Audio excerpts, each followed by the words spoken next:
Votre bilan santé vous est présenté par Capital Chrysler et les cliniques médicales Lacroix.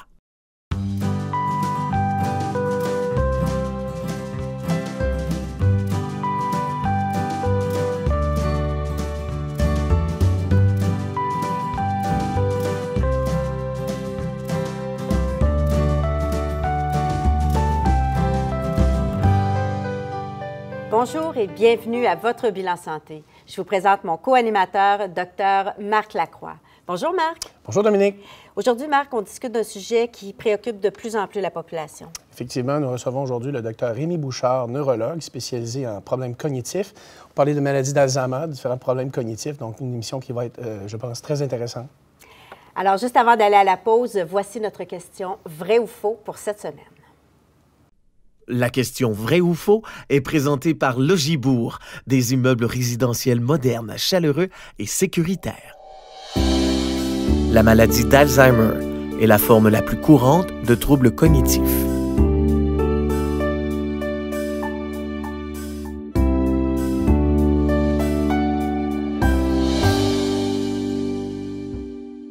Comme à chaque semaine, nous vous invitons à aller répondre à notre question vrai ou faux sur notre page Facebook, Votre bilan santé.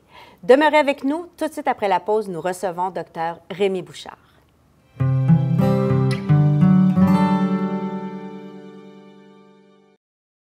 Vous soupçonnez la présence de moisissures, vous avez des problèmes d'asthme, les yeux qui picotent, des rhumes fréquents?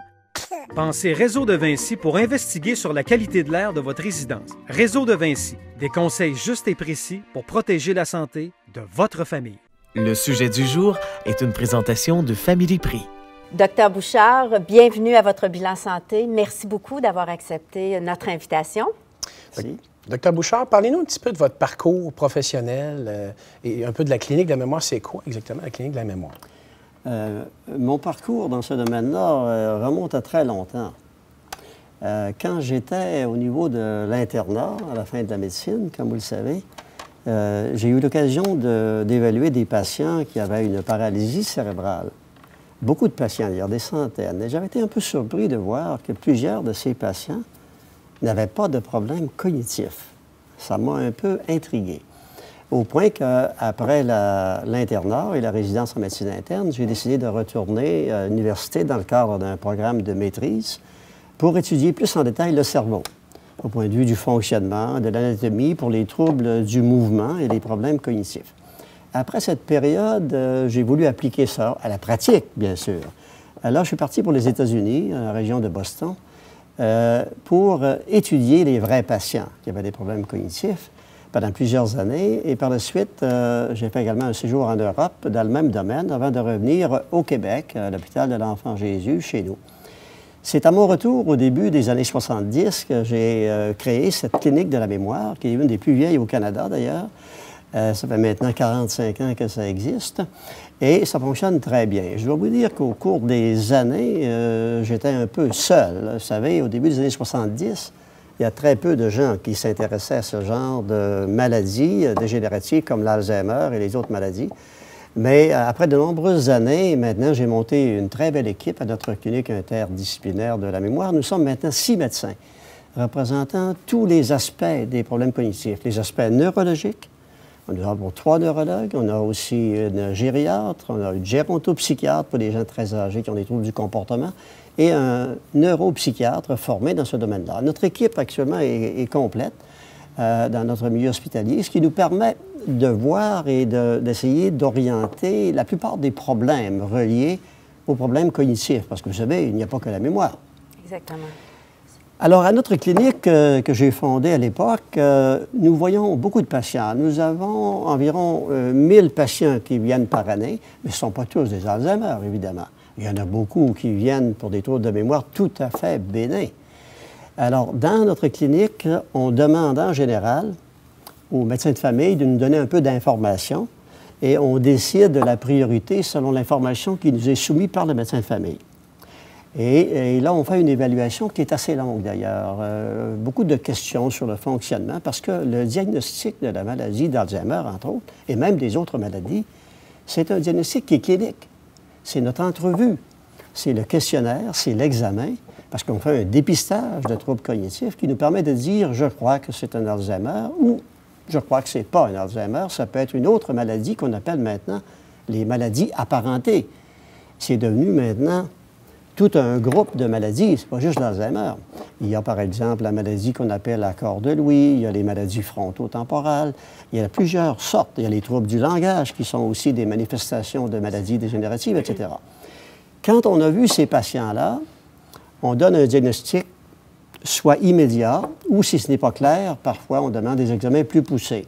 Parce que j'imagine, Dr. Bouchard, qu'il y a des étapes dans la maladie de l'Alzheimer. Oui, bien sûr. Et il y a des étapes. C'est pourquoi, je dois vous dire, et c'est une très bonne question, plus la maladie est précoce, plus c'est difficile à diagnostiquer. Parce que vous savez, un patient peut avoir un trouble de mémoire bénin, tout à fait bénin, mais qui peut être un indicateur préclinique d'une maladie à venir. Alors que si la maladie évolue depuis plusieurs années, mais c'est une grossière évidence. Mais à ce moment-là, on les traite trop tard. La présentation typique, Dr. Bouchard, d'un problème cognitif, que ce soit la maladie d'Alzheimer ou autre type de démence, en général, ça se présente comment chez vous? Oui, je vais vous dire que la plupart du temps, c'est référé pour des troubles de mémoire. Oui. Des choses les plus récentes, comme par exemple répéter des questions, chercher ses effets personnels, ne pas se souvenir de telle chose, des choses récentes. Généralement, la mémoire des faits très anciens est préservée. Il y a un certain nombre de patients qui sont référés pour des changements dans la personnalité et le comportement. Il y a un certain nombre, ce n'est pas rare, qui sont référés pour des troubles de l'expression. Difficulté à trouver les mots. OK? Alors, il y a beaucoup de manifestations, mais ce sont peut-être les plus fréquentes, mais quand on questionne les patients, on va chercher beaucoup d'autres informations, dont l'impact dans le fonctionnement de tous les jours. L'entretien personnel, l'impact au travail, l'impact dans les loisirs, l'impact dans la gestion des finances, l'impact dans la manipulation technologique à domicile, comme la télévision, etc. On va chercher l'impact à tous les niveaux. C'est un peu comme ça que ça se passe. Mais il y a bien d'autres symptômes, évidemment. Ça se passe à tout âge, ces problèmes-là? Oui, il y a deux catégories de patients. Voilà une très bonne question. Hein? Ça peut être des patients relativement jeunes. On a des familles dans la quarantaine. Et dans ce groupe-là, c'est souvent héréditaire. Mais la plupart du temps, quand même, le plus grand nombre de patients, là, parce que les gens jeunes, c'est quand même la minorité, la plupart des patients, c'est de 65 à 75 ans, la plupart du temps, quand ils arrivent. Là. Et à ce moment-là, ce n'est pas nécessairement héréditaire. Il peut y avoir quand même ce que j'appelle une hérédité des facteurs de risque. Il peut arriver que dans une famille, il y a des facteurs de risque sans que ce soit l'hérédité directe de la maladie. Alors donc, il y a toutes sortes de groupes d'âge, et si je regarde l'évolution au cours des dernières décades, on voit plus de patients jeunes qu'avant. Je vais vous dire pourquoi. Oui. Vous savez, vous avez une population de baby boomers très éduqués, très scolarisés. Et tout le monde est au courant de l'Alzheimer. Et il y a beaucoup de gens dans la cinquantaine qui vont consulter maintenant et qui ne consultaient jamais avant. Et c'est cette clientèle-là actuellement. Il y a un certain nombre qui ont une vraie maladie, mais bien sûr, ce n'est pas tout le monde. Alors, si je regarde il y a 30-40 ans, on voyait des gens un peu plus âgés. Maintenant, il y a beaucoup de gens plus jeunes qui nous arrivent. L'âge, c'est un des facteurs de risque le plus important, mais c'est quoi la prévalence dans la population? Ça, c'est un gros problème à l'échelle mondiale à cause de la démographie. Vous savez, tout a été basé jadis sur le pourcentage de gens de 65 ans et plus. Jadis, on avait autour de 10 %. Maintenant, c'est autour de 15 % de gens qui ont 65 ans et plus. Et comme le facteur de risque le plus important, c'est l'âge, eh bien, le nombre augmente. Comme par exemple, au Québec, en province, là, on pense que c'est autour de 120 000 patients, peut-être un peu plus, peut-être un peu moins, mais il y a beaucoup de patients qui ne consultent pas ou qui ne veulent pas consulter, de telle sorte qu'on n'est pas sûr à 100 % de la vraie incidence, mais c'est un ordre de grandeur très raisonnable. Et dans la ville de Québec et les grands environs, c'est probablement au moins 12 à 15 000 patients qui souffrent des maladies au sens large du terme, là, de troubles cognitifs. Ça peut être l'Alzheimer ou une autre des maladies. Donc, c'est un problème social, un problème économique, un problème majeur auquel on doit faire face et nos gouvernements le savent. Pour une personne qui est atteinte de la maladie d'Alzheimer, Dr. Bouchard, combien de personnes sont touchées par la maladie? Ah, il y en a beaucoup. Ça varie entre 3 à 4 personnes jusqu'à 10 personnes qui sont impliquées.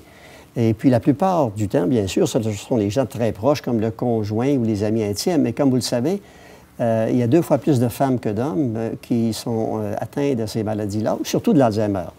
Et parmi les personnes aidantes naturelles qui s'en occupent, c'est aussi plus des femmes, soit une conjointe, soit une sœur, soit des filles, etc. Alors, c'est à peu près ça.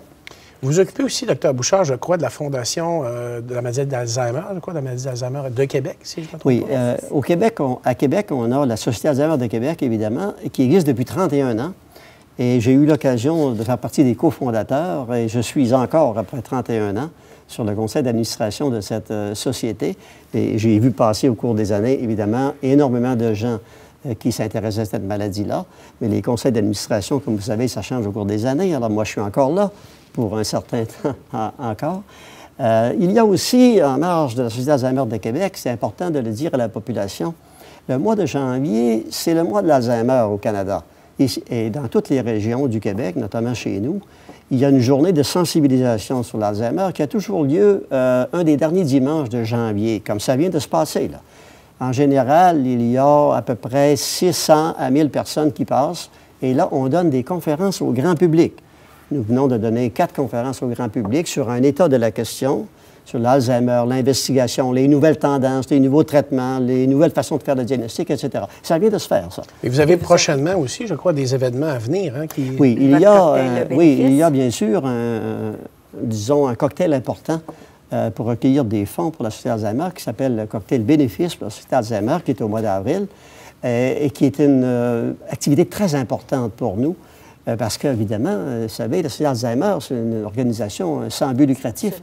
Alors, on a besoin de fonds. On fait d'autres activités annuelles parfois. Parfois, il y a des tournois de golf et beaucoup d'autres activités comme la marche de la mémoire. On recueille encore des fonds. Il y a de multiples activités comme ça. Parce que, dans le fond, la recherche, ça coûte des sous. Donc, avec vos événements bénéfices. Absolument. Je rappelle aux gens, dans le fond, la soirée bénéfice pour la Société d'Alzheimer se tiendra le 14 avril prochain, sous la présidence d'honneur du Dr Marc Lacroix, ici présent, et également de M. Marc Hamilton, président directeur général chez Groupe Environex. On invite les gens qui voudraient avoir des renseignements, qui voudraient participer, à se rendre sur le site de la Société d'Alzheimer Québec. Exactement, et toute l'information y est. Puis il y a beaucoup de gens qui ont des cartes à vendre pour cela, d'ailleurs. Qui se feront un plaisir de leur en vendre. Merci beaucoup, Dr Bouchard. Ça a été très intéressant de discuter avec vous. Ça m'a fait plaisir. Merci. Demeurez avec nous tout de suite après la pause, notre chronique Famille Prix.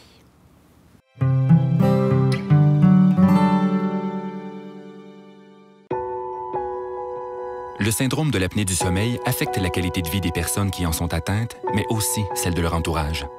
Je le sais et j'y ai remédié. Un appel au réseau des cliniques médicales Lacroix, un rendez-vous. J'ai maintenant accès à des traitements spécialisés, efficaces, et j'ai l'impression de commencer une nouvelle vie, plus sereine, plus intéressante, pour mes proches aussi. Offrir l'accessibilité à tous simplifie la vie.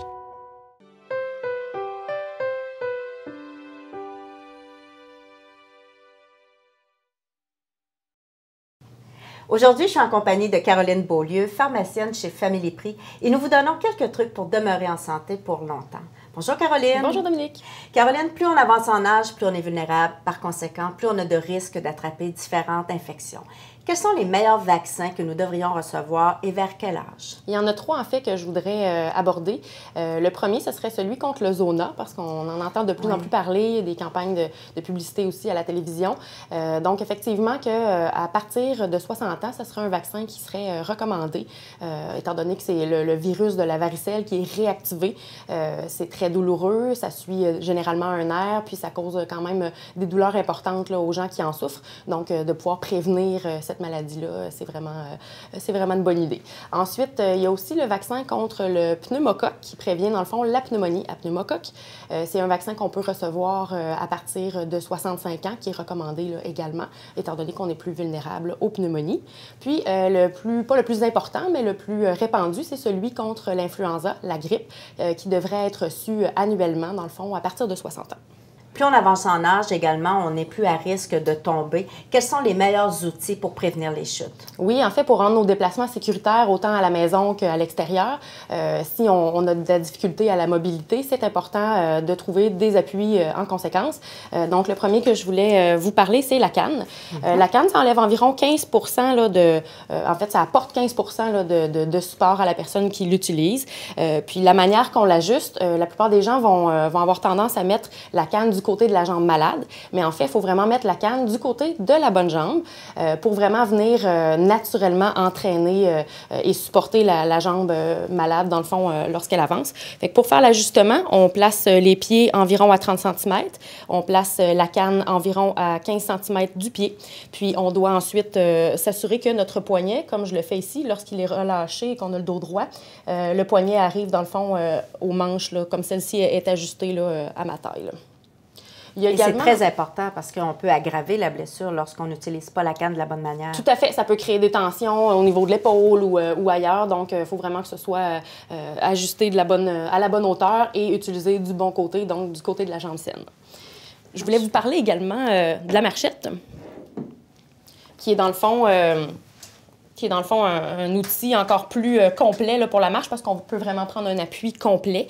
Dans ce cas-ci, l'ajustement est sensiblement le même que la canne. On doit avoir, dans le fond, l'intérieur du poignet là, qui arrive au niveau des poignets pour justement ne pas créer de tension ailleurs, comme on disait, puis avoir un appui suffisant. Fait que ça aussi, c'est sûr que ça accompagne, là, dans le fond, les déplacements de manière sécuritaire. Maintenant, nos professionnels de la santé sont là pour nous aider. Lorsqu'on est une personne un petit peu plus âgée, de quelle manière on peut aider nos professionnels de la santé à nous aider? Bien, en fait, je vous dirais que la première chose, ce serait d'aller toujours à la même pharmacie. Parce que si on fait différentes pharmacies, ce que la plupart des gens, pas la plupart, mais ce que beaucoup de gens font, c'est qu'en fait, le pharmacien n'aura pas la totalité du dossier. Si on va pour un conseil pour un médicament de vente libre, par exemple, puis que le pharmacien n'a pas accès à la totalité de notre dossier, bien, on pourrait se faire conseiller des choses qui sont pas bonnes pour nous. Il pourrait avoir des interactions là, entre les différents médicaments. La même chose pour le médecin. Si on consulte différents médecins, le médecin n'a pas le portrait global de ce qu'on prend comme médication puis pourrait nous prescrire des choses qui ne nous conviennent pas. Et d'avoir le nom d'un de nos enfants dans le dossier, j'imagine que ça peut être aussi facilitateur pour le professionnel de la santé? Oui, c'est entendu qu'il faut que la personne soit consentante puis qu'elle ait donné volontairement là, les coordonnées puis les noms de son enfant là, qui l'aide justement à gérer ses médicaments, puis effectivement que ça peut être un aide supplémentaire. Être en santé pour longtemps, ça signifie aussi demeurer actif. Est-ce qu'il y a différents trucs que vous pouvez nous donner pour demeurer en santé longtemps de manière active? Oui, bien quand on parle de demeurer actif, on parle aussi de demeurer actif mentalement. Donc, de faire des mots croisés, des sudoku, toutes sortes de choses qui peuvent stimuler un peu l'intellect. C'est prouvé que ça garde les gens allumés plus longtemps. Puis aussi, au niveau de l'activité physique, c'est entendu qu'il faut faire des activités physiques qui sont adaptées à notre condition. Mais les gens qui bougent ont une meilleure qualité de vie, là, donc s'inscrire à des activités permet aussi de rencontrer des gens, puis ça brise l'isolement. Donc, c'est des bonnes manières là, de rester actif et rester chez soi et en santé plus longtemps. Merci beaucoup, Caroline. En terminant, j'invite les gens à se procurer le PSST en santé pour longtemps dans toutes les pharmacies Family Prix. Oui. Merci beaucoup, Caroline. Merci.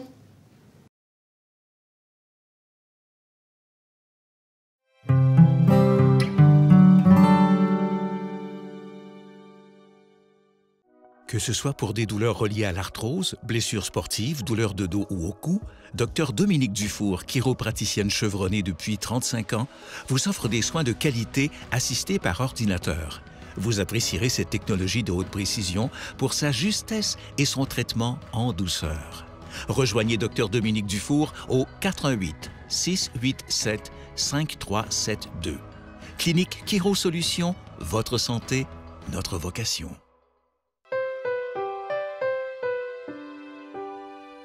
Cette semaine, je suis en compagnie de Vincent Comtois, préparateur physique, naturopathe et vice-président chez ATP. Bonjour Vincent. Bonjour. Toujours un plaisir de te rencontrer. On en apprend tellement et on a beaucoup de commentaires, de bons commentaires à ton égard. Les gens te trouvent très intéressant. Donc, cette semaine, encore une fois, on a un sujet qui va toucher beaucoup les gens. On démystifie les suppléments. Ouais, les fameux suppléments. Les fameux suppléments. Effectivement, les suppléments ont mauvaise presse parce qu'on associe ça souvent au sport et on ne sait pas où ça commence à finir avec le dopage sportif. Là. Il y a eu des mauvaises publicités ou des cas isolés, malheureusement, de choses qui sont arrivées, mais c'est pas l'industrie qui est comme ça, c'est pas les suppléments qui sont problématiques.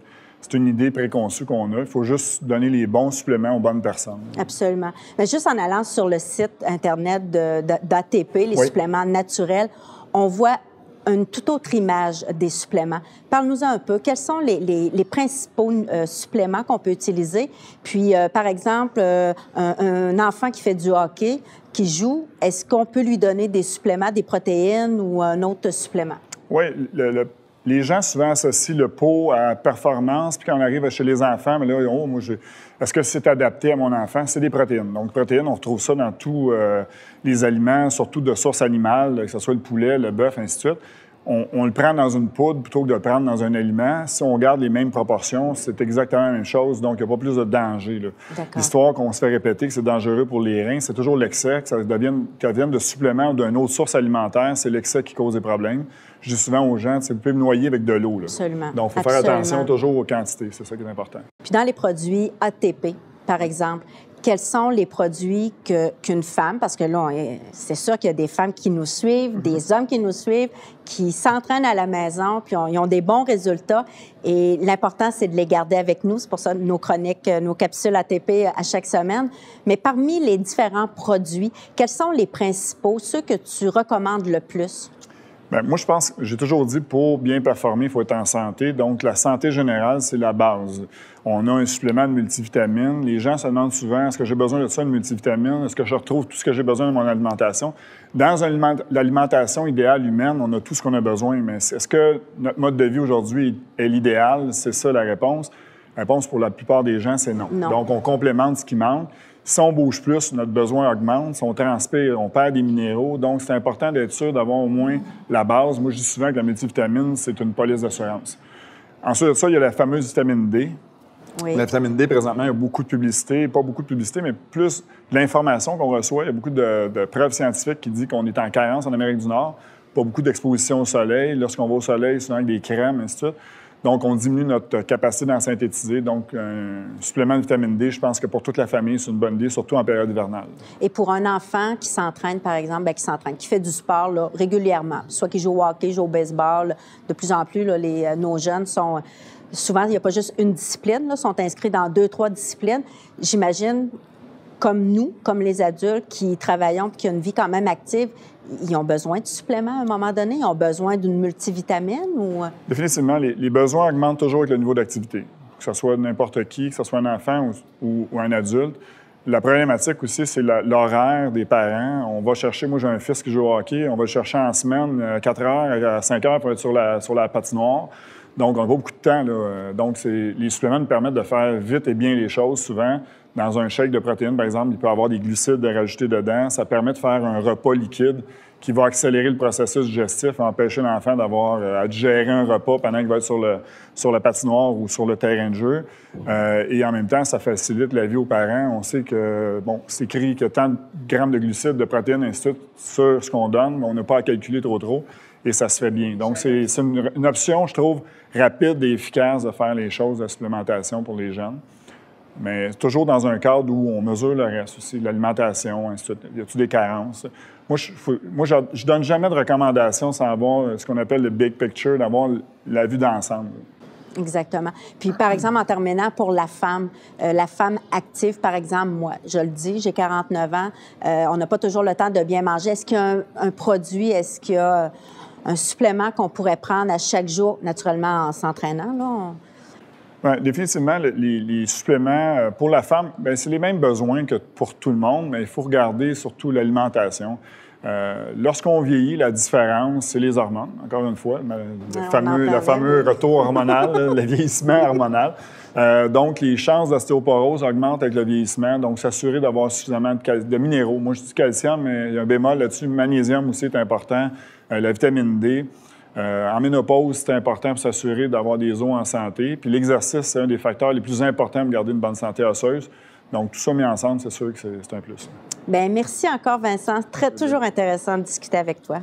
Alors, encore une fois, je vous invite à nous suivre nos capsules ATP sur votrebilansanté.tv et nous suivre sur notre chaîne YouTube. Je vous souhaite une excellente semaine en santé et en activité physique.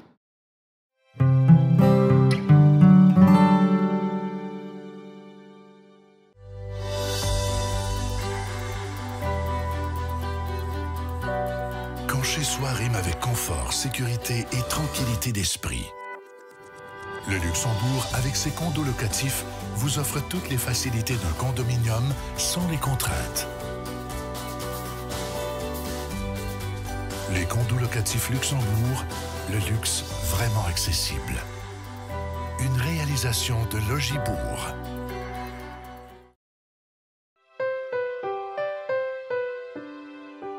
Le Vox Pop est une présentation d'ATP, une source naturelle d'énergie, de santé et de performance. Est-ce que vous avez quelqu'un dans votre entourage qui souffre de l'Alzheimer? Et si oui, quels sont les impacts sur les proches? Oui, j'ai 2 tantes qui sont décédées maintenant de l'Alzheimer.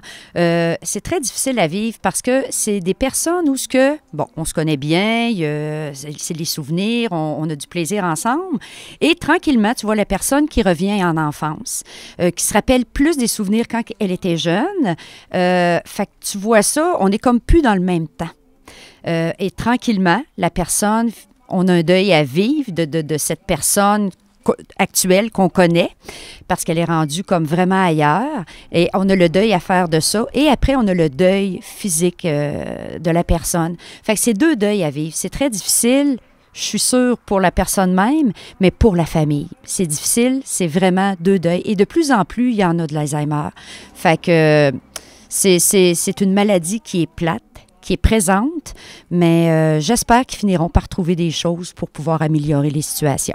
Malheureusement, j'ai pris soin d'une dame quelques années passées qui était atteinte de maladie Alzheimer.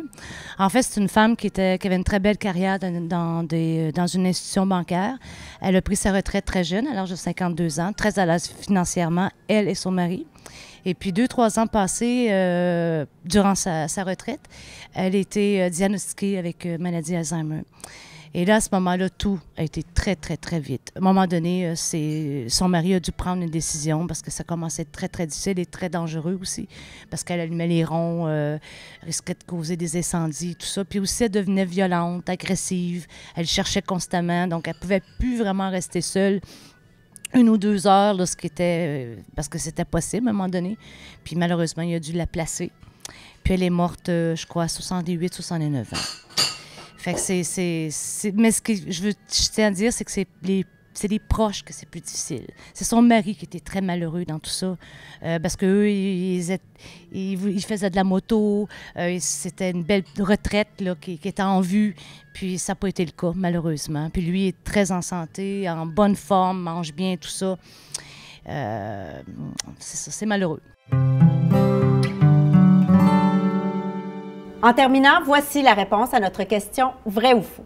La question vrai ou faux est présentée par Logibourg, des immeubles résidentiels modernes, chaleureux et sécuritaires.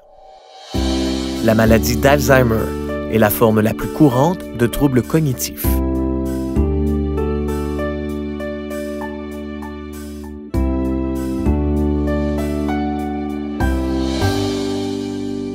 Voilà, c'est déjà tout pour aujourd'hui. Merci beaucoup d'avoir été là. Merci surtout d'être si fidèles semaine après semaine. Je vous donne rendez-vous la semaine prochaine. Soyez-y.